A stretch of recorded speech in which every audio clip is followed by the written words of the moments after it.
നമസ്കാരം. Raf talks ഫുട്ബോളിലേക്ക് ഏവർക്കും സ്വാഗതം. 2017 സൂപ്പർ താരങ്ങളായ നെയ്മർ ജൂനിയറും കിലിയൻ എംബപ്പയും PSG-യിലെത്തിയത്. നമുക്കറിയാം, രണ്ടുപേരും PSG-ക്ക് വേണ്ടി മികച്ച പ്രകടനം നടത്തിയിട്ടുണ്ട് എന്നുള്ളതാണ്.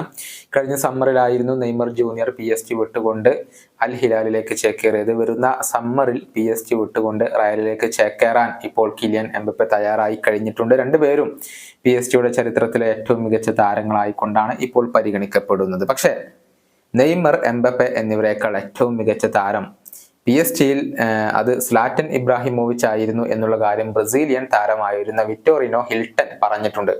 2011 മുതൽ 2021 വരെ ഫ്രഞ്ച് ക്ലബ്ബായ മോൺപെല്ലിയറിന് വേണ്ടി കളിച്ചിട്ടുള്ള താരമാണ് ഇദ്ദേഹം. അദ്ദേഹം പറഞ്ഞതിന്റെ കാരണവും വിശദീകരിച്ചിട്ടുണ്ട്. ഹിൽട്ടന്റെ വാക്കുകൾ ഇങ്ങനെയാണ്: വളരെ മികച്ച ഒരു അറ്റാക്കർ ആയിരുന്നു സ്ലാറ്റൻ. വളരെയധികം ബുദ്ധിമാനായിരുന്നു അദ്ദേഹം. പ്രകോപനം കൊണ്ട് തന്നെ പ്രതിരോധ നിര താരങ്ങളെ ഇല്ലാതാക്കാൻ അദ്ദേഹത്തിന് സാധിച്ചിരുന്നു. എൻ്റെ മൂക്ക് പോലും അദ്ദേഹം ഇടിച്ച് തകർത്തിട്ടുണ്ട്. അദ്ദേഹത്തിന്റെ ഉയരം അത് എല്ലാവർക്കും ബുദ്ധിമുട്ടുണ്ടാക്കുന്നതായിരുന്നു. എല്ലാം ഒത്തുചേർന്ന ഒരു മുന്നേറ്റ നിര താരമായിരുന്നു സ്ലാറ്റൻ. അദ്ദേഹത്തിനെതിരെ കളിക്കുന്നത് എനിക്കിഷ്ടമായിരുന്നു. നമ്മൾ എല്ലാവരും PSG-യിൽ എംബപ്പെ, നെയ്മർ എന്നിവരെ കുറിച്ചാണ് സംസാരിക്കുക. പക്ഷെ എന്നെ സംബന്ധിച്ചിടത്തോളം അത് സ്ലാറ്റനാണ്.